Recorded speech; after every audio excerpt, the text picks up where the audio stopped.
আসন্ন জাতীয় সংসদ নির্বাচনে দলীয় সিদ্ধান্তকে উপেক্ষা করেই স্বতন্ত্র প্রার্থী হওয়ার ঘোষণা দিয়ে বহিষ্কার হয়েছেন বিএনপি সহ আন্তর্জাতিক বিষয়ক সম্পাদক ব্যারিস্টার রুমিন ফারহানা। রাজনৈতিক অঙ্গনে খুবই পরিচিত মুখ হয়েও দলের মনোনয়ন বঞ্চিত হওয়া ও পরবর্তীতে দল থেকে বহিষ্কার করা নিয়ে নেট দুনিয়ায় চলছে নানান আলোচনা সমালোচনা। রুমিন ফারহানার মতে, বিগত সময়ে জনগণকে দেয়া প্রতিশ্রুতি রক্ষা করতেই তিনি দলের বিরুদ্ধে গিয়ে নির্বাচন করছেন।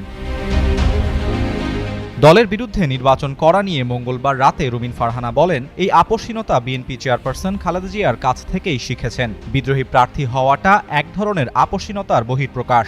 জোয়ারের বিপরীতে একা দাঁড়িয়ে যাওয়া এই সাহস তিনি তার নেত্রীর কাছ থেকেই শিখেছেন। তিনি বলেন, রাজনীতিতে আপোষ না করে একা দাঁড়িয়ে যাওয়ার শিক্ষা তিনি পেয়েছেন খালেদা জিয়ার কাছ থেকেই, যার আদর্শে তিনি রাজনীতি করেছেন এবং যার আশ্রয় ও স্নেহে রাজনৈতিকভাবে বেড়ে উঠেছেন। তার প্রয়াণের দিনেই নিজের বহিষ্কারকে তিনি নিছক কাকতালীয় বলে মনে করেন না।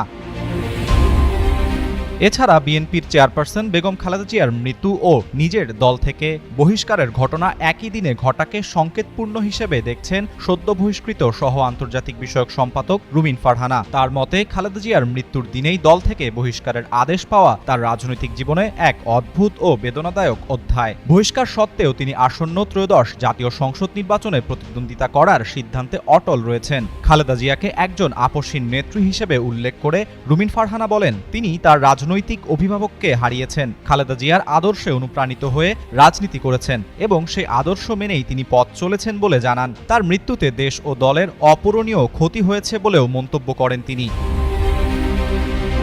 এদিকে দলীয় সিদ্ধান্ত অমান্য করে সাংগঠনিক কর্মকাণ্ড পরিচালনার অভিযোগে মঙ্গলবার রুমিন ফারহানা সহ মোট ৯ জন নেতাকে বহিষ্কার করে বিএনপি। বিএনপির জ্যেষ্ঠ যুগ্ম মহাসচিব রুহুল কবির রিজভীর স্বাক্ষরিত এক সংবাদ বিজ্ঞপ্তিতে জানানো হয়, বহিষ্কৃত নেতাদের বিএনপির প্রাথমিক সদস্য পদ সহ সব পর্যায়ের পদ বাতিল করা হয়েছে। এর আগে গত সোমবার রুমিন ফারহানা ব্রাহ্মণবাড়িয়া ২ আসন থেকে স্বতন্ত্র প্রার্থী হিসেবে মনোনয়নপত্র দাখিল করেন। তিনি নিজে উপস্থিত হয়ে সরাইল উপজেলা নির্বাহী কর্মকর্তা ও সহকারী রিটার্নিং কর্মকর্তার কাছে মনোনয়নপত্র জমা দেন। ওই আসনে বিএনপির নেতৃত্বাধীন জোটের প্রার্থী হিসেবে জমিয়তে উলামায়ে ইসলামের মাওলানা জুনায়েদ আল হাবিবকে ঘোষণা করা হয়েছে। তিনি দলটির কেন্দ্রীয় কমিটির সহসভাপতি এবং আসন্ন ত্রয়োদশ জাতীয় সংসদ নির্বাচনে খেজুর গাছ প্রতীকে প্রতিদ্বন্দ্বিতা করছেন।